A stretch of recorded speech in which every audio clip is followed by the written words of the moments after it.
What's up, Aardvark Nation? Welcome back to Arthur-related content. Today, I decided to take a slight deviation from solely Arthur-related content, but it is still Arthur-related content, because today I am ranking today I am ranking popular PBS kids shows according to how good I think they are. So let's just go over the categories real fast. First up, we have phenomenal. This is obviously reserved for shows that are really good. I think that they are well put together shows. They're enjoyable for anyone to watch. Okay, next up we have would watch unironically. This is exactly what it sounds like. I would watch these shows completely unironically because I find them good. Alright, next we have low-key good.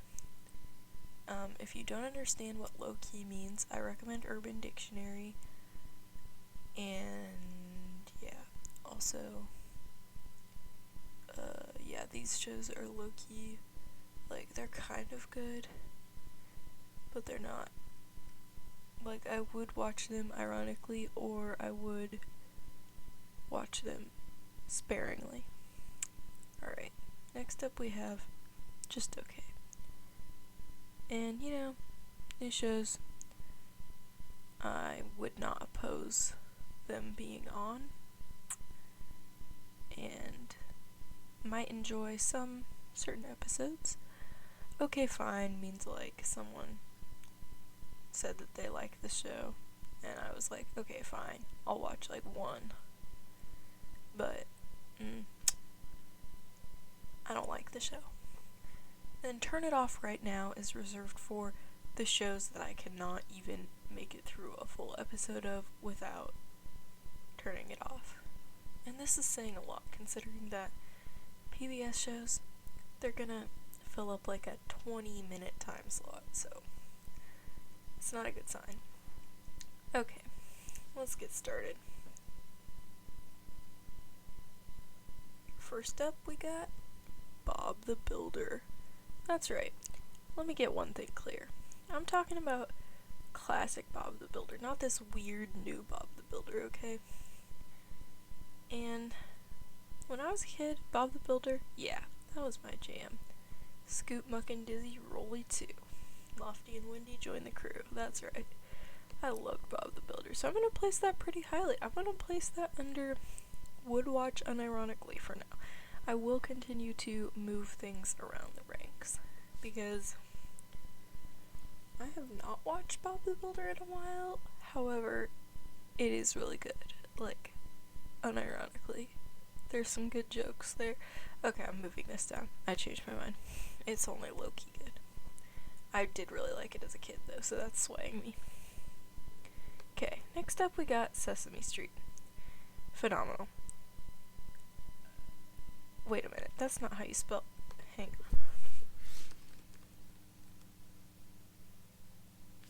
Yeah, that's what I thought. I spelled that wrong. Big brain time, everybody. Okay. Do you even need any explanation? It's literally Sesame Street. It's been around for quite some time, and there's a reason for that. Sesame Street has always been good, and I feel like it will always be good. You got so many classic characters. You got Elmo, you got the Grouch. Did I just almost say the Grinch? You got Ernie, Bert, Big Bird, Telly. You got the new guy. What is his name? Sully or something? I don't know. You got Cookie Monster. You got the Count. It's a great street, let me tell you.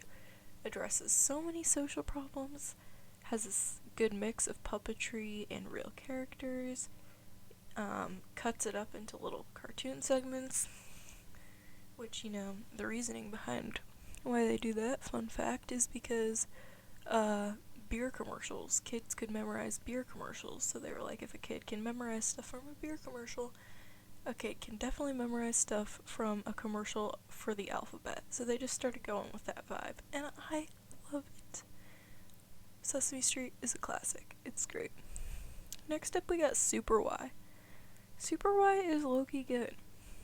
Let me explain. I know a lot of you guys out there might not be the biggest fans of Super Y, and you might think that their pauses are sort of resemblant of Dora in the way that they ask you the most obvious question ever, and then they give you like 2 minutes to tell you what letter makes a P sound, but in my opinion, I don't mind that at all. You know, okay, first of all, the structure of the episodes, that is the cleverest thing I have ever heard. I used to watch Super Y all the time when I was a kid, even after I learned how to read, and it was still a banger. Let me tell you why. First of all, you got multiple world phenomenon. There's the world where they all live at the beginning, then you got the like weird supercomputer world, and then you have a new world every episode that is opened up within a book. Also, you have the library in the theme song, which is epic. Like, the Corporation for Public Broadcasting, it gives me the chills. I'm not even gonna lie. But even beyond that, just like the whole mini game, it's like a video game, honestly, watching Super Y. Like, they have the supercomputer, and you have to find the secret letters in addition to, like, actually solving the problem in the story. And, you know, there's 4 strong main characters. There's the Alphabet Pig, Little Red Riding Skater Girl, Princess Pesto, or Princess Presto to the rescue, and, of course, Super Y, Wyatt. And they're all really strong. Oh, and Wyatt's dog comes in at some point. I don't know. I really like it. It's really good. It's low-key good. I don't think I would watch it unironically anymore, but it's really clever. So that's all I have to say about that. Arthur, phenomenal. No questions about it. This is Arthur-related content channel. Now, let me tell you, Arthur, I don't even think nostalgia plays a role in this at all. Like, Arthur is actually a good show. Arthur is not afraid to tackle current events and modern problems. Arthur is not afraid to do anything, to be honest. Like, Arthur has talked about swearing, natural disasters, you know, just like all sorts of stuff in Arthur. Arthur has gone on for longer than people give it credit for. And, like, honestly, I think this is one of those shows where no matter how much of it is going over your head, you can still enjoy it. Like, I think a 2-year-old could watch the show, still enjoy it, get some of the smaller jokes, and then I think it just gets better as you get older, to be honest. Like, a 4-year-old would love this show, think it's great, entertaining. A 1st through 3rd grader would start to appreciate some of the lessons and realize, like, whoa, Arthur is actually, like, really a cool kind of dude. And I can learn a lot from Arthur. Arthur knows what the heck he's doing, and so do all his friends. They know what's up, and I'm gonna be just like Arthur. And I could literally watch every episode of Arthur. Like, I would. Sesame Street, this seems less fathomable. But Arthur, yeah, I'm gonna go ahead and put that pretty top. Okay, Curious George, I would watch it. Okay, I do like Curious George, but I don't think I would watch it unironically, so I'm just gonna put Curious George here. Curious George is fun. I really like the narrative. I really like how you have the man with the yellow hat. That's pretty fun. I like all the other characters. I like sort of the narrator vibe. I do like a good narrator vibe in my shows. Yeah, yeah, I'm gonna go ahead and just say that this is a good one.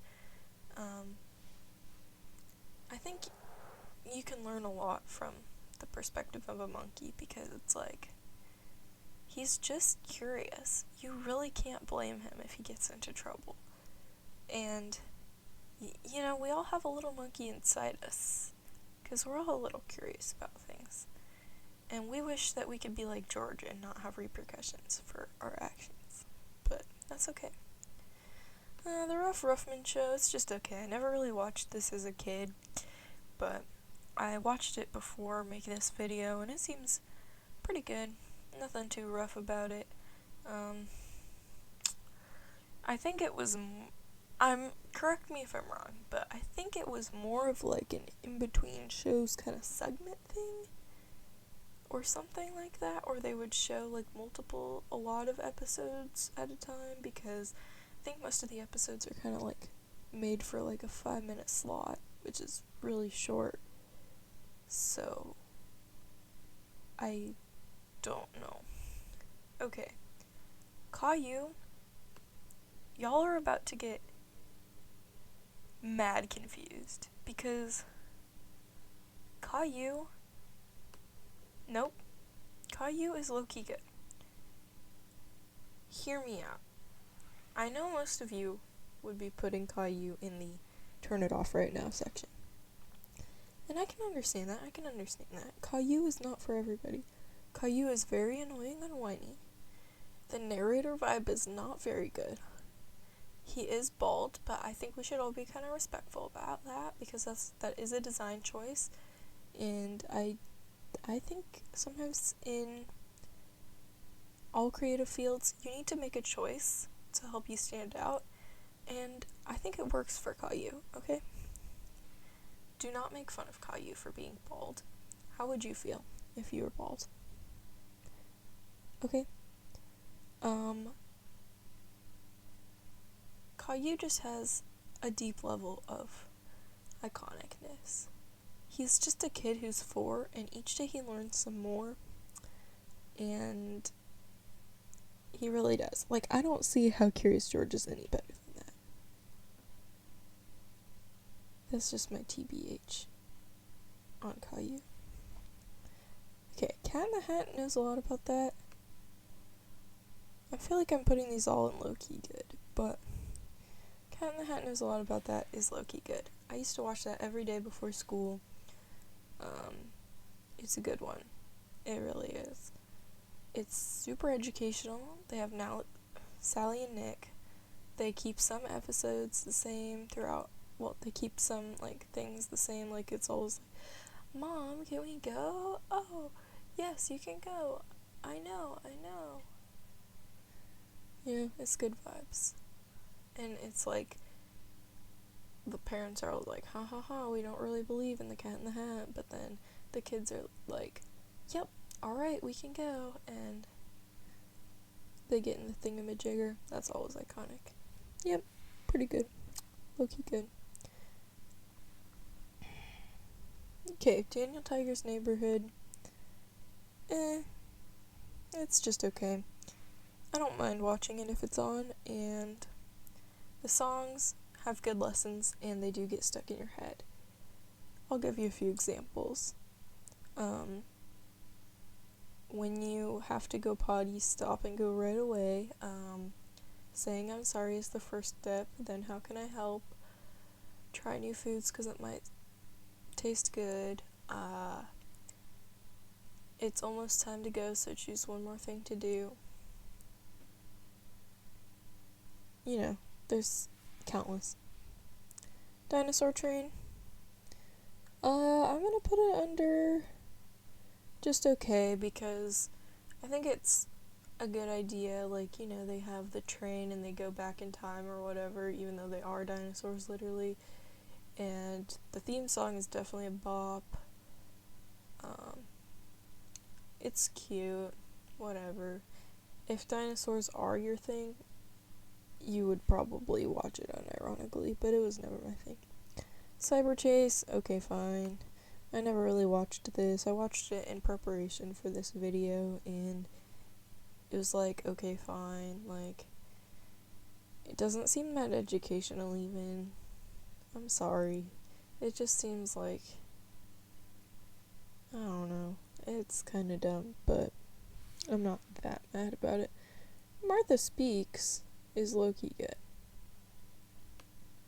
Low-key good. I like this concept. She eats the alphabet soup and she can talk? What's not to like? Clifford, turn it off right now. I am sorry. Listen. I am sorry. I am very sorry. I'm very, very sorry. However, hear me out. I liked the old Clifford, okay, but it is really boring, okay? Turn it off right now. The new Clifford is horrendous, like, actually terrifying. And they got rid of T-Bone and Cleo, which was really the only thing holding the show together. In my opinion, read the Clifford books. Much better. Alright, moving on. Peg plus cat. I can recognize that just from this small portion of the logo. And Peg plus cat, I really don't know where to place this. Peg plus cat it's low-key good. It's very educational, it's very funny, it's very informative, it has the it factor that you need on a PBS Kids show, but it remains to be seen if it is incredibly legendary, and I probably would not watch it unironically. Would watch it ironically, though. 100%. Sid the Science Kid? Okay, fine. Like, Sid the Science Kid is really weird. And the part where he, like...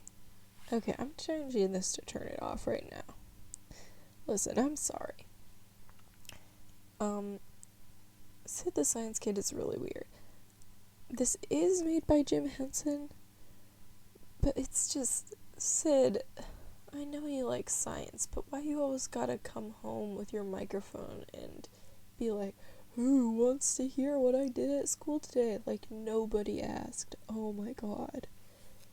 It's such an annoying format, and he, like, pops out of the playground at recess with his friends to talk about what they just learned before recess.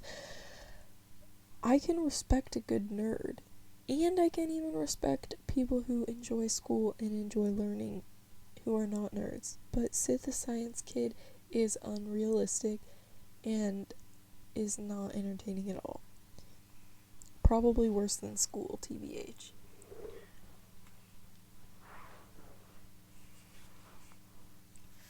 Next up we got Odd Squad. Odd Squad I would watch unironically. The only reason I'm not putting Odd Squad in phenomenal is because I feel like it underwent too many changes in the show too soon after it first began. But I do really like this show. It is right up my alley. It's like a math type educational show. Let me go out and point out like which ones so far are like which subject. Sesame Street is like everything, like basic preschool level. Arthur is like social. This is like math. This is like probably not. What is Bob the Builder trying to do? I don't know. This is like reading. This is like social. This is like social. This is like science/social studies. This is like English. This is like math. This is just like for funsies. This is like a social show. This is science. This is, I can't figure out what this is supposed to be. This is probably social. This is science, obviously. Thomas is like, just like engineering, I guess. I don't know. Wild Kratts is science, and then Word Girl is English. So that kind of breaks it down into subjects. So I wonder if like my preference is showing, because I do like social, and I love math. Not as into science and social studies, but like I don't know. It's fine. But Odd Squad is like a math show, and then it's like about the secret agents. I love the Olive and Otto. I'm not as into the kids that are on it now. What's the girl's name? Ooh. This is bad. I know exactly what she looks like. I feel really bad that I don't remember her name. And then her partner, Otis? Something like that.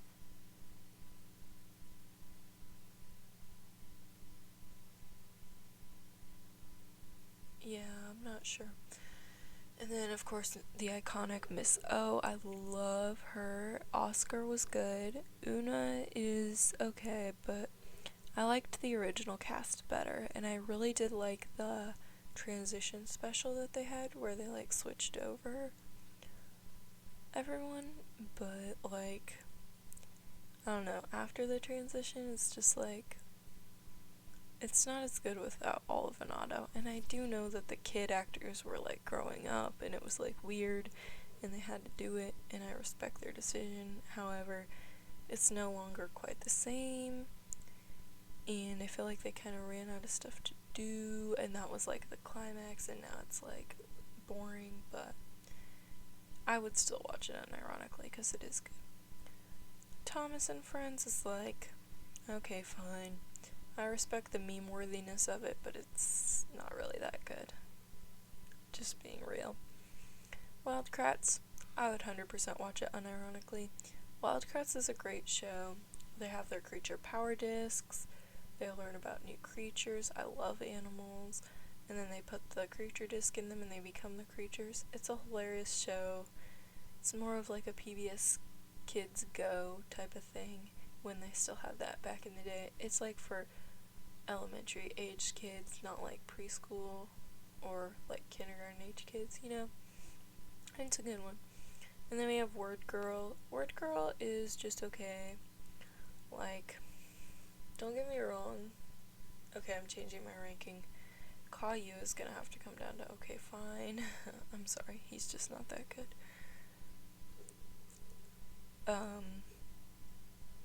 Yeah. Word Girl is pretty good. She's just okay. You know, she has her words, she goes on her things. I remember liking it, but it's really just okay. Like, I would watch it if it was on. And that pretty much concludes my ranking of all the no, not all the Arthur episodes. That's something different. This pretty much concludes my ranking of all the PBS Kids shows. Let me know if you would like me to do something about theme songs in the future, or if you're more into just strictly the Arthur content. And thanks for watching, and I'll see you in the next one, guys. Bye.